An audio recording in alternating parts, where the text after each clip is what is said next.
اگر کوئی ان کی شان میں گستاخی کرتا ہے تو وہ رجال الغیب ان سے بدلہ لیتا ہے.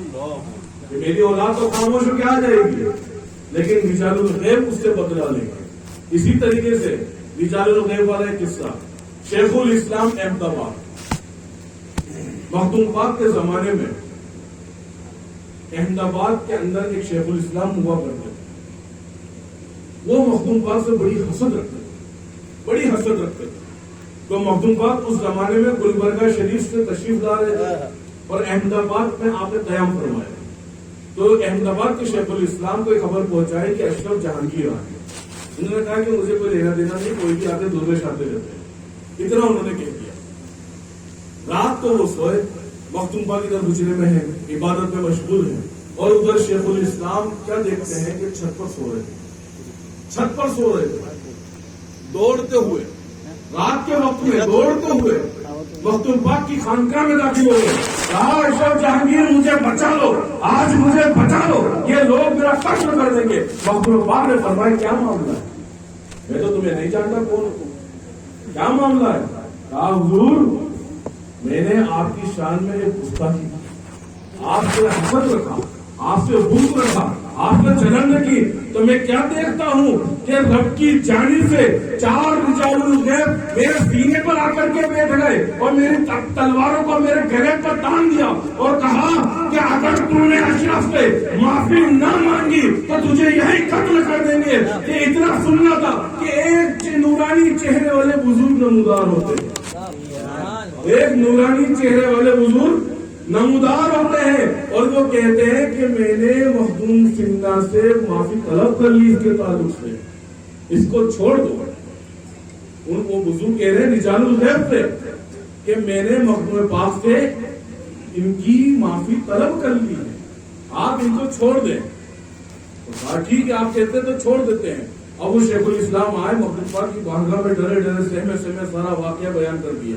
کرنے کے بعد فرمایا شیخ الاسلام کیا جانتے ہو وہ شخص کون تھے نورانی چہرے والے جو تمہیں بچانے آئے تھے؟ کہا کہ نہیں جانتے. کہا وہ تمہارے پردادا ہیں, وہ تمہارے پردادا ہیں جو اولیاء کی جماعت میں سے ہیں, ان کے کہنے پر وہ رجال الغیب تمہیں بخش کر چلے گئے. لیکن یاد رکھنا آئندہ اشرف سے کبھی حسد نہ رکھنا, آئندہ کبھی حسد مت رکھنا. اتنا سننا تھا, مخدوم پاک سے مرید ہو گئے, خلافت سے مخدوم پاک نے نوازا, علم روحانیت عطا فرمایا.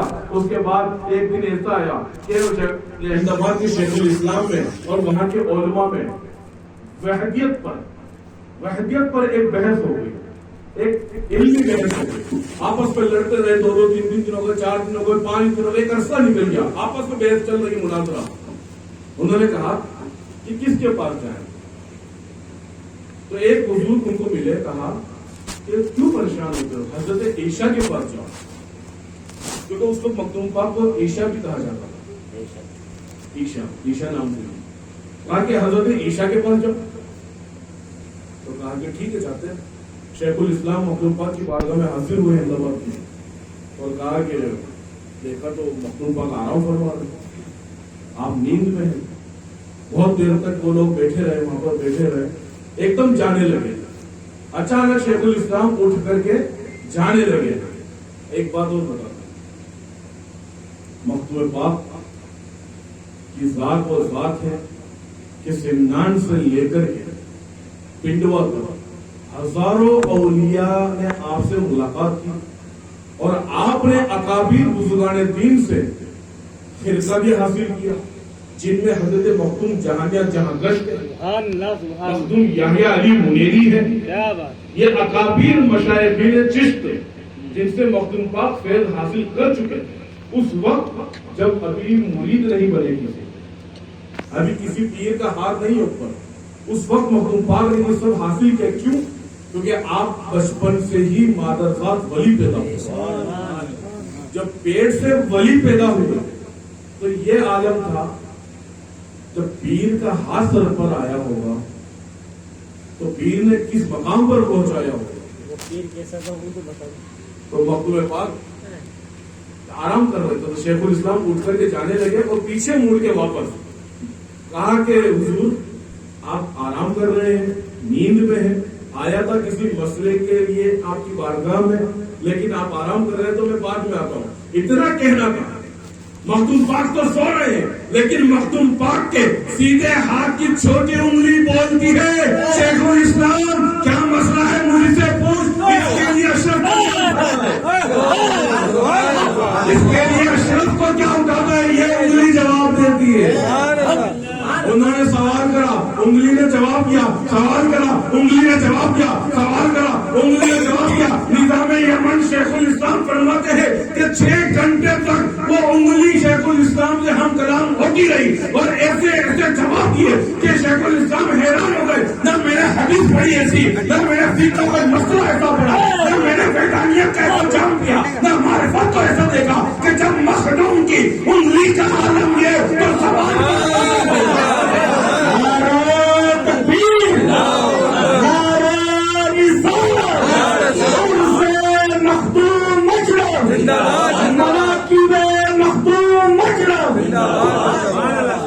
اب میرے مخدوم کی انگلی کا یہ عالم ہے سب سے چھوٹی. یہ بھی نہیں، یہ بھی نہیں، یہ بھی نہیں، یہ سب سے چھوٹی ہے.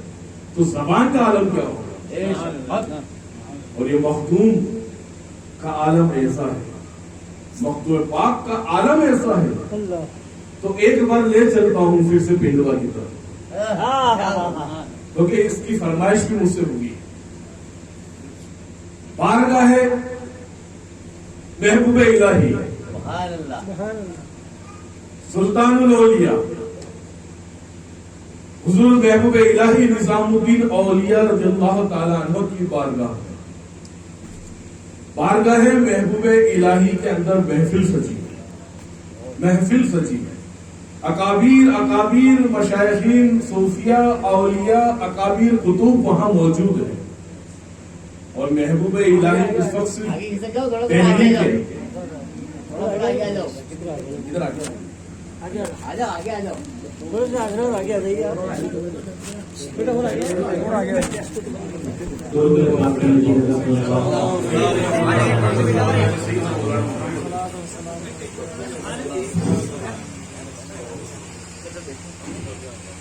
ایک بار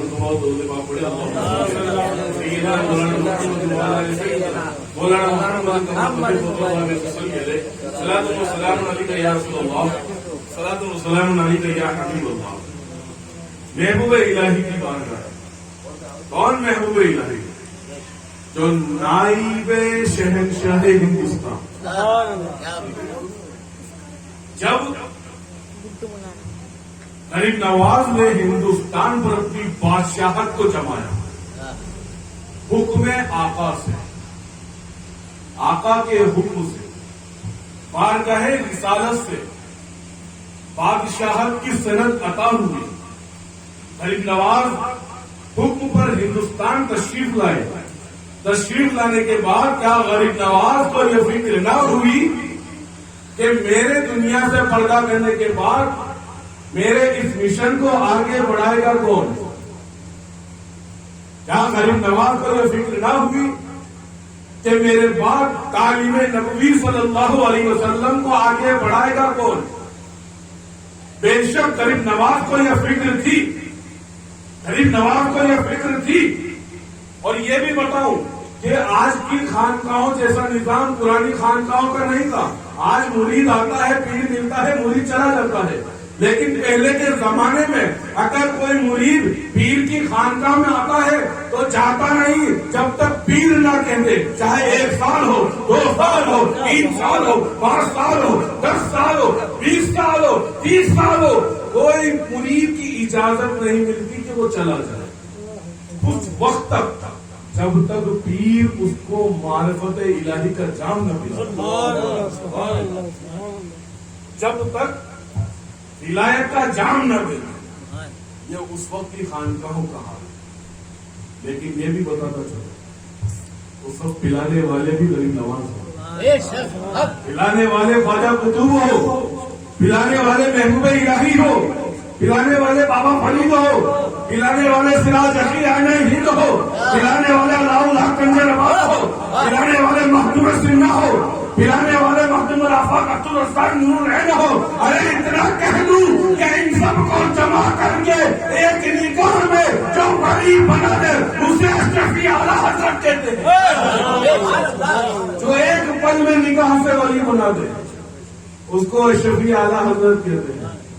تو نظام الدین اولیاء کی بارگاہ ہے. تمام مقابر اولیاء موجود ہیں, علماء موجود ہیں, حفاظ موجود ہے, کیونکہ محبوب الہی کی ذات ہی ایک ایسی ذات ہے اولیاء اور صوفیاء میں کہ جن سے علماء نے کبھی اختلاف نہیں کیا. ہر دور میں صوفیوں سے ولیوں سے علماء کا اختلاف ہے, تاریخ اٹھا لیں آپ شروع سے. لیکن محبوب الہی کی ذات ایک ایسی ذات تھی جن سے کسی عالم کی ہمت نہیں ہوتی کہ جا کر کے بحث کرے. اس کی وجہ ہے کہ محبوب الہی جب تک بابا فرید الدین گنجے شکر کی چوٹی کو سیدھی کرنے نہ دے, جب تک جملہ بڑے فکر کے ساتھ سننا کہ محبوب الہی ابھی محبوب الہی نہ بنے بلکہ ہندوستان کے ملا نظام الدین ہے. ابھی ملا نظام الدین ہے پورے ہندوستان کے اندر. اس زمانے میں اگر کسی عالم کو جانا چاہتا تھا اکابر میں بڑوں میں تو ملا نظام الدین کو جانا چاہتا تھا. اور جس دن ملا نظام الدین بابا فرید کی چوٹی کو سیدھی کرنے چلا گیا بابا فرید نے اپنے محبوب الہی بنا دیا. یہ وجہ ہے ہندوستان کے سب سے بڑے عالم ملا نظام الدین. آج بھی پرانی کتاب ہم دیکھتے ہیں تو محبوب الہی کے نام محبوب الہی نہیں آتا ہے بلکہ ملا نظام الدین آتا ہے. یہ تاریخ کا ایک ایسا اہم باب ہے جو آج کل کے نوجوان نہیں جانتے. صرف یہ جانتے ہیں کہ نہیں وہ فرید کے خلیفہ وہ خواجہ قطب کی وہ غریب نواز. تو محبوب الہی کی بارگاہ ہے. اکابر اولیاء علماء اصفیاء صوفیاء حفاظ موجود ہیں. ایک شخص آیا محبوب الہی کی بارگاہ آ کر کے کہا حضور یہ مسئلہ ہے کیا کیا جائے. محبوب الہی نے اپنے دربار کے اندر, کیونکہ آپ اس وقت بادشاہ ہیں ہندوستان کے, بادشاہت آپ کے پاس ہے, ہندوستان کی گلی نواز نے آپ کو عطا کری ہے کیونکہ خواجہ قطب کا وقت بھی جا چکا ہے, بابا فرید کا بھی جا چکا ہے. اب حضرت محبوب الہی کا دور ہے, بادشاہت ان کے ہاتھ میں ہے, غریب نواز نے ان کو عطا فرما رہی ہے. آپ نے فرمایا کہ میرے پاس بنگال کی خبر آئی ہے کہ وہاں پر کوئی ایک ایسا علاؤ ہے جو وہاں پر بنگالی شیر ہے جو وہاں پر ولیوں کی ولایت کو چھین لیتا ہے. ولیوں کی ولایت کو چھین لیتا ہے. اتنا کہنا تھا تو محبوب الہی اپنی مسند سے کھڑے ہو گئے اور فرمایا اتنے اولیاء میں, اتنے علماء میں, اتنے اصفیاء میں, اتنے حفاظ میں کیا کوئی نظام الدین کی خچار میں ایسا شیر بنگال کے شیر کو پچھاڑ دے, جو اس بنگال کے شیر کو پچھاڑ دے. یہ کوئی جملہ میرا نہیں ہے, یہ محبوب الہی کا ہے. اس بات کو بھی یاد رکھنا, تاریخ میں لکھا ہے یہ جملہ. کیا فرمایا, کیا میری کچار میں کوئی شیر ایسا نہیں جو بنگال کے شیر کو پچھاڑ دے. اور پھر بنگال ٹائیگر تو فیمس بھی ہے. اس میں سے حضور آئینہ ہند, آئینہ ہند ہندوستان کا آئینہ جن کو کہا ہے, حضرت خواجہ سراج الدین اخی اس محفل میں سے کھڑے ہوئے فرمایا حضور میں بھی بنگال سے ہوں اور مالدہ کا رہنے والا ہوں. تو فرمایا کہ میری والدہ کی طبیعت بڑی علیل ہے. کیا انداز ہے ان بزرگوں کا, ان صوفیوں کا انداز کیا ہے. فرمایا میری والدہ کی طبیعت بڑی علیل ہے تو میں چاہتا ہوں کہ کچھ روز والدہ کی خدمت کر لوں اور آپ سے اجازت چاہوں گا. آج ہمارے جیسا موجود ہوتا ہوں, حضرت میں ہوں نا, ابھی جاتا ہوں. یہ ہمارے جملے ہوتے ہیں, یہ ہم بھی جانتے ہیں, کوئی بدل نہیں سکتا ہے. دل کے اندر جو بات چل رہی وہ ہے. لیکن خواجہ سراج الدین اخی آئینہ ان کا انداز دیکھیں, عاجزانہ انداز. فرمایا کہ حضور میری والدہ کی طبیعت علیل ہے, میں چاہتا ہوں کچھ روز ان کی خدمت کر لوں اور جو آپ کا حکم ہے وہ بھی بجا لاؤں گا, میں وہ بھی بجا لاؤں گا. محبوب الہی نے فرمایا کہ ٹھیک ہے جاؤ. حضرت خواجہ سراج الدین اخی آئینہ ہند بنگال کے لیے روانہ ہوئے. کچھ لمحے، کچھ وقت، کچھ عرصہ اپنی والدہ کی خدمت میں گزارا. والدہ کا وصال ہو گیا. سارے امور سے فارغ ہو کر کے یاد آیا کہ مرشد کا ایک حکم ہے بجا لانا ہے. مرشد کا ایک حکم ہے اسے بجا لانا ہے. آپ نے ارادہ کیا شاہ علاء الحق کی خانقاہ کی طرف. اور شاہ علاء الحق کون ہے؟ مخدوم پاک کے پیر و مرشد. میں بتانا چاہ رہا ہوں کیونکہ میں نے اس سے قبل مخدوم پاک کی کچھ کرامات بیان کی کہ جب مرید ایسا ہے تو آپ پیر کا بھی دیکھیں آپ کہ واقعی میں ایسے مرید کو ایک ایسا پیر سنبھال سکتا ہے. تو مخدوم پاک کے پیر و مرشد شاہ علاء الحق کی خانقاہ کی طرف خواجہ سراج روانہ ہوئے. تو شاہ علاء الحق اپنے وقت کے بڑے رئیس بھی تھے اور زمیندار بھی تھے. تو کافی اچھی حویلی آپ کی تھی، خانقاہ اچھی آپ نے بنائی ہوئی تھی کیونکہ آپ کا خاندان ہی تھا یہ اس وقت. خانقاہ کے بعد ایک حوض تھا. اس حوض کی ایک شرط تھی کہ کوئی پیر اگر آپ کو مرید بنانے آتا تو آپ کہتے کہ پہلے اس سے وضو بناؤ اس کے بعد مجھے مرید بناؤ. لیکن مسئلہ کیا ہوتا تھا کہ کوئی بھی ولی اس کا ہاتھ ڈالتا، جیسے ہی پانی میں ہاتھ ڈالے اس کی ولایت چھین لی جاتی تھی. ولایت چھین لی جاتی تھی. یہ شاہ علاء الحق کی بات جو ابھی بھی کسی کے مرید نہیں ہوئے ہیں، ابھی بغیر بھی کے چل رہے ہیں معاملہ. دیکھیں آپ ادھر سے خواجہ سراج کا آنا ہو رہا. خواجہ سراج الدین شاہ علاء الحق کی خانقاہ کے باہر آئے، فرمایا علاء الحق تمہیں مرید بنانے آیا ہوں. کیا فرمایا؟ تمہیں مرید بنانے آیا ہوں. تو کہا کہ پہلے وہ حوض میں وضو تو بنا لے. اس حوض میں وضو تو بنا لے. تو خواجہ سراج نے کہا میں وضو بنا کر کے آیا ہوں. کیا بتایا؟ وضو بنا کر کے آیا ہوں. کہا کہ نہیں، میں چاہتا ہوں کہ میرے حوض سے ایک مرتبہ وضو بنا لے. خواجہ سراج نے کہا علاء الحق کیسی تیری مرضی. خواجہ سراج نے اب اس کے اندر اپنے ہاتھوں کو ڈالنا کیا تھا کہ حوض کا سارا پانی آپ کے چہروں میں آیا، چٹان کو دے مارا اور بلند آواز سے کہا علاء الحق کہ تیرے حوض میں اتنا پانی نہیں کہ سراج الدین وضو بنا لے. تکبیر، نعرہ جشن مخدوم مشرب، مرشد مخدوم مشرب. کیا تیرے پاس اتنا بھی پانی نہیں کہ سراج الدین اپنا وضو مکمل کر لے؟ یہ شاہ علاء الحق کا معاملہ تھا. ابھی مرید نہیں بنے. جب یہ معاملہ شاہ علاء الحق نے دیکھا دوڑتے ہوئے آئے اور قدموں میں گر گئے. اور اس کی ایک روایت اور موجود ہے لیکن وقت بڑا ابھی قلیل ہے. اس واقعے کو مکمل کرنا. اس واقعہ کی ایک روایت اور ہے کہ حوض کی جگہ وہاں پر ایک وہ ڈیگ لگی ہوئی تھی جس پر پانی ابل رہا تھا. بے شک پانی ابل رہا تھا، ایک دم کھولتا ہوا پانی ابل رہا تھا. جب خواجہ سراج وہاں پہنچے تو فرمایا کہ علاء الدین میں تمہیں مرید بنانے آیا ہوں. تو کہا اتنی جلدی کیا ہے؟ اتنی جلدی کیا ہے؟ یہ دیگ ہے، اس میں پانی ہے، اس سے غسل کر لو. یہ دیگ ہے، اس میں پانی ہے، اس سے غسل کر لو.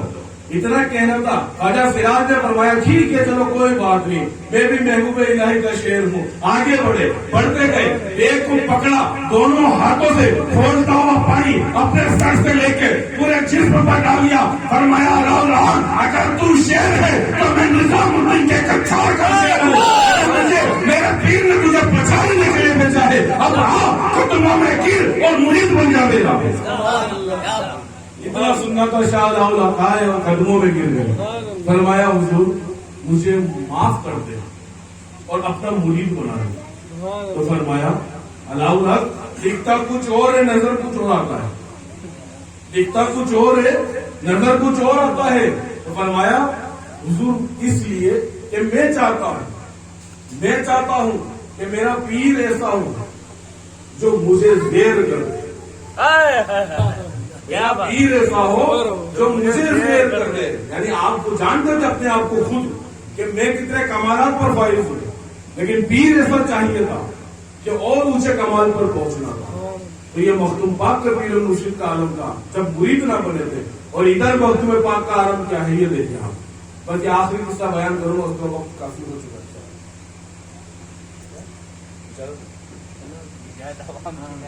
اگر عوام کی اجازت ہوگی تو بات آگے چلے گی.